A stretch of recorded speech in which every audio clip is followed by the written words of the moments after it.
Kain naman tayo sa Chinese restaurant.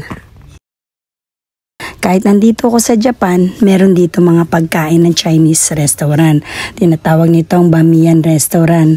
Ito guys, bihira na rin silang gumagamit dito ng mga waiter kasi meron na sila ditong electronic waiter. Ayan no, nakikita nyo ba yan guys? Ayan, dyan nila nilalagay yung mga order. Pwede na rin yan. Less nga naman ng pagod, less na mga waiter para mas mabilis ang mga serbisyo. Ito naman yung mga menu nila. May drinks, biking sila rito para hindi rin less trabaho sa mga restaurant.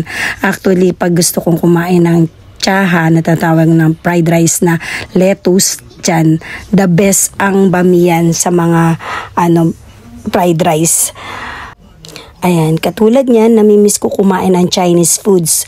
Kaya dito, pinili ko is Bamiyan Restaurant. Kasi nandito lahat halos yung mga masasarap na Chinese na foods.